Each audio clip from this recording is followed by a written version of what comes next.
நம்ம இன்றைக்கி இந்த வீடியோவில் இதை பற்றி பேச போகிறோம் அப்படின்னா, நேற்றுக்கு ஜூலை 23 உலகம் முழுக்க இருக்கக்கூடிய தளபதி ரசிகர்களுக்கு ஒரு மிகப்பெரிய ஒரு ஸ்பெஷலான டே அப்படின்னு தான் சொல்லணும். பல பிரச்சனைகளை தாண்டி பார்த்திங்கன்னா ஒரு வழியாக ஜனநாயகன் படம் வந்து ரிலீஸ் ஆகிடுச்சு. ஸோ நீங்கள் நினைக்கலாம், ஏற்கனவே இந்த படம் வந்து லீக் ஆகிடுச்சு, பைரசியில் லீக் ஆகிடுச்சு, எல்லாருமே இந்த படத்தை பார்த்துருப்பாங்களே அப்படின்னு சொல்லிட்டு எல்லாருமே அப்படி தான் நினச்சிருப்பாங்க போல், யார் தியேட்டருக்கு வருவாங்க அப்படின்னு சொல்லிட்டு. பட் நம்ப மாட்டீங்க, ஒரு மிகப்பெரிய ஒரு ரெக்கார்டை வந்து பண்ணியிருக்கு அப்படின்னு தான் சொல்லணும் இந்த ஜனநாயகன் படம். கிட்டத்தட்ட ப்ரீ புக்கிங் மட்டுமே பார்த்திங்கன்னா 1 மில்லியன் டிக்கெட்ஸ் வந்து சோல்ட் அவுட் ஆகிருக்கு அப்படின்னு மாதிரி சொல்லியிருக்காங்க. ஸோ அந்தளவுக்கு பார்த்திங்க அப்படின்னா தளபதி ரசிகர்களுக்காக இருக்கட்டும், ஜென்ரல் ஆடியன்ஸுமே பார்த்திங்க அப்படின்னா விஜயோட கடைசி படம், ஸோ இதுக்கப்புறம் இவர் வந்து எப்படி நம்ம ஸ்க்ரீனில் பார்க்க முடியுமா முடியாதா அப்படின்னு, இதுக்கப்புறம் பார்க்க முடியாதுல்ல, ஒரு ஆக்டரை வந்து பார்க்க முடியாது அப்படிங்கிற மாதிரி ஒரு ஃபீலில் கண்டிப்பாக எல்லாருமே வந்திருப்பாங்க. ஸோ ஒன் லாஸ்ட் டைம் அப்படிங்கிற மாதிரி தான் இருக்குது. அவர் சொல்லுவார் இல்லையா, ஸோ இந்த மாதிரி ஒன் லாஸ்ட் டைம் அப்படின்ற மாதிரி இந்த படத்தை வந்து எல்லாருமே நேற்றுக்கு பார்த்துருப்பாங்க, இன்னும் பார்த்துக்கிட்டு இருப்பாங்க எல்லா தியேட்டர்ஸ்லையுமே. ஸோ இந்த படத்தை பொறுத்த வரைக்கும் பார்த்திங்கன்னா, இந்த படத்தோட கதை அப்படிங்கிறது பார்த்திங்க அப்படின்னா 2023 நம்ம பாலகிருஷ்ணன் நடிப்பில் வெளிவந்த பகவந்த் கேசரி அப்படிங்கிற அந்த படத்துடைய அஃபிஷியல் ரீமேக் தான் இந்த ஜனநாயகன் அப்படிங்கிற அந்த படம். ஸோ இந்த படத்தை அந்த படத்தை கம்பேர் பண்ணும்போது கொஞ்சம் நமக்கு ஏற்ற மாதிரி ஒரு சின்ன சேஞ்சஸ் மட்டும் பண்ணி, நமக்கு ஏற்ற மாதிரி நம்ம ஆடியன்ஸ்க்கு நம்ம ஒரு முழுக்க ஒரு தளபதி படமாக வந்து நம்ம ஏச் வினோத் வந்து கொடுத்துருக்காரு அப்படின்னு தான் சொல்லணும். விஜயோட பர்ஃபார்மன்ஸ் சூப்பர் இந்த படத்தில், வேறு லெவல். அவருடைய ஸ்க்ரீன் ப்ரெசன்ஸாக இருக்கட்டும், டைலாக் டெலிவரிஸ், அதுக்கப்புறம் மியூசிக் பொறுத்த வரைக்கும் அனிருத் தான் பண்ணியிருக்காரு. பொதுவாக பார்த்திங்கன்னா எல்லா ஆக்டர்ஸ்க்குமே எல்லாத்துக்குமே பார்த்திங்கன்னா சூப்பராக பண்ணுவார். இன்னும் விஜய் அப்படின்னு பார்த்திங்கன்னா, தளபதி விஜய் அப்படின்னு பார்த்திங்கன்னா அவர் வந்து வேறு லெவலில் வந்து திரிக்கட்டுவார். அது மட்டும் இல்லாமல் இந்த படம் வந்து பார்த்திங்கன்னா கடைசி படம் இல்லையா, ஸோ சொல்ல வேண்டாம், சூப்பராக பண்ணிட்டார் அப்படின்னு தான் சொல்லணும். விஜய் தாண்டி பார்த்திங்க அப்படின்னா மம்தா பைஜியாக இருக்கட்டும், பூஜா ஹெக்டேயாக இருக்கட்டும், நாசராக இருக்கட்டும், நரேனா இருக்கட்டும், சொல்ல மறந்துட்டேன், மதன் கௌரியுமே நடிச்சிருக்காரு இந்த படத்தில். ஸோ எல்லாருமே அவங்களுக்கு கொடுக்கப்பட்டிருக்க அந்த கேரக்டரை சூப்பராக பர்ஃபார்ம் பண்ணியிருக்காங்க. ஸோ பல பேர் அந்த பகவந்த் கேசரி படத்தை பார்த்துருப்பீங்க, பல பேருக்கு பார்த்துருக்க மாட்டீங்க, பல பேருக்கு அந்த மாதிரி படம் வந்துச்சு அப்படிங்கிறதும் தெரியாமல் இருக்கும். ஸோ அவங்களுக்காகவும் பார்த்திங்கன்னா இந்த படத்தோட ஒன் லைன் ஸ்டோரி என்ன அப்படின்னு சொல்லி நான் சொல்கிறேன். ஆக்சுவலாக பார்த்திங்க அப்படின்னா, நம்ம ஹீரோவான நம்ம விஜய் பார்த்திங்கன்னா ஜெயிலில் இருப்பார். ஸோ அப்படி ஜெயிலில் இருக்கும்போது பார்த்திங்கன்னா ஒரு போலீஸ் ஆஃபீஸர் வந்து அவருக்கு வந்து ஹெல்ப் பண்ணுவார்.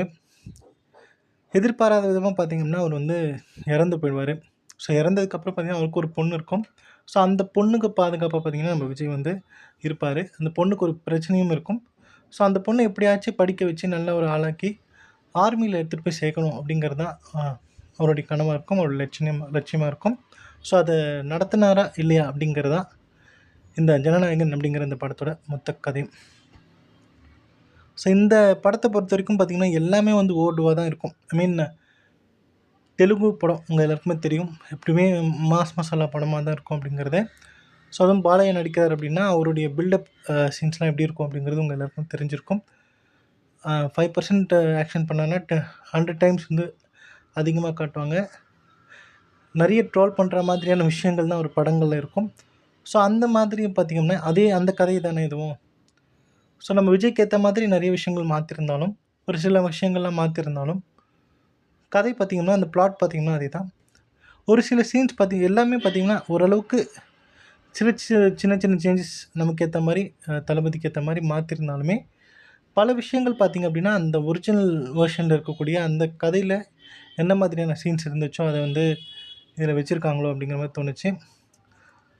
படம் ஆரம்பித்து முடிகிற வரைக்கும் பார்த்திங்கன்னா ஒரே சண்டை தான். அந்த படமே பார்த்திங்கன்னா அந்த படத்தோட கதையை பார்த்திங்கன்னா இதுதான். இருந்தாலும் கொஞ்சமும் பார்த்திங்கன்னா குறைச்சிருக்கலாமா அப்படிங்கிற மாதிரி தோணுச்சு. அது மட்டும் இல்லாமல் இந்த படத்தோட டியூரேஷன் கிட்டத்தட்ட ஒரு 3.5 மணி நேரம் வருது. ஸோ அதுவுமே பார்த்திங்கன்னா குறைச்சிருக்கலாமோ அப்படிங்கிற மாதிரி தோணுச்சு. ஸோ மற்றபடி நம்ம விஜயோட ப்ரெசன்ஸை பார்க்கும்போது என்ன விடுற கதையாக இருக்கட்டும், லாஜிக்கை எதுவுமே பார்க்க வேண்டாம், நம்ம விஜய் வந்து தளபதி விஜய் வந்து கடைசியாக ஸ்க்ரீனில் அவருடைய படத்தை பார்க்க போகிறோம் அப்படிங்கிற அந்த ஒரு சந்தோஷத்துலையும் அங்கங்கே லைட்டாக ஒரு சோகத்தையும் இருந்து தான் இருக்கக்கூடிய எல்லா ஃபேன்ஸுமே பார்த்துருப்பீங்க. ஸோ எல்லாருமே அப்படி தான் பார்த்துருப்போம்.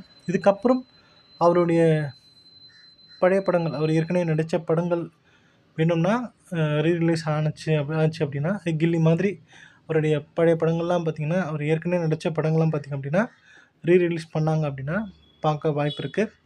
ஸோ இதுக்கப்புறம் அவர் புதுசாக எந்த படம் நடிக்க போகிறதில்ல அப்படிங்கிறது உங்கள் எல்லாருக்குமே தெரிஞ்சிருக்கும்.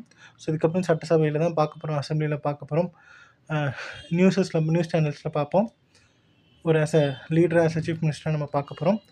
ஸோ இந்த ஒரு விஷயங்கள்லாம் பார்த்திங்கன்னா இந்த படத்தில் வந்து நிறைய வச்சுருக்காங்க. நிறைய அரசியல் சார்ந்து பேசக்கூடிய விஷயங்களாக இருக்கட்டும், இந்த ஸ்டெர்லைட் விஷயங்கள் பேசக்கூடிய விஷயமா இருக்கட்டும், இந்து முஸ்லீம் பிரச்சனைகளாக இருக்கட்டும், ஸோ இதை பற்றியெல்லாம் பார்த்திங்கன்னா ஓப்பனாக அப்படி பேசியிருக்காங்க. ஸோ இதை பார்க்கும்போது தான் தெரியுது, ஏன் இதுக்கு எலெக்ஷனுக்கு முன்னாடி இந்த படத்தை ரிலீஸ் பண்ண விடாமல் இந்த மாதிரி பிரச்சனை பண்ணிகிட்டு இருந்தாங்க, சென்சார் போர்டு இஷ்யூ ஏன் இப்படி வந்துச்சு அப்படின்னு சொல்லிட்டு. ஸோ இந்த மாதிரி விஷயங்கள்லாம் பார்த்திங்கன்னா இந்த படத்தில் வச்சுருக்காங்க. அப்போவே ரசிகர்கள் சொன்னாங்க, இப்போ ரிலீஸ் பண்ணிட்டீங்க அப்படின்னா தளபதி விஜய் அப்படின்னு சொல்லிட்டு டைட்டில் கார்டில் வரும். இதுக்கப்புறம் அப்புறமா ரிலீஸ் ஆச்சு அப்படின்னா CM Joseph Vijay chief minister of Tamil Nadu அப்படின்னு சொல்லிட்டு வரும், அப்படி CM Joseph Vijay chief minister அப்படின்னு சொல்லிட்டு வரும் அப்படின்னு சொல்லிட்டு சொல்லியிருந்தாங்க. ஸோ அதே மாதிரி தான் நடந்துச்சு. எந்த நேரத்தில் சொன்னாங்களோ சூப்பராக நான் அது சொன்ன மாதிரி நடந்துச்சு அப்படிங்கிறதுல எந்த டவுட்டுமே கிடையாது. ஸோ நீங்கள் இந்த வீடியோ பற்றி என்ன நினைக்கிறீங்க, ஸோ இதை பற்றி நீங்கள் நினைக்கிறேன் அப்படிங்கிறத கமெண்ட்லேயே பண்ணுங்கள். ஸோ உங்களில் எத்தனை பேர் வந்து ஜனநாயகன் படத்தை போய் பார்த்தீங்க, பார்த்துட்டு என்ன ஃபீல் பண்ணீங்க அப்படிங்கிறதையும் கமெண்ட்லேயே பண்ணுங்கள். ஸோ இந்த வீடியோ பிடிச்சிருந்தால் லைக் பண்ணுங்கள், ஷேர் பண்ணுங்கள்.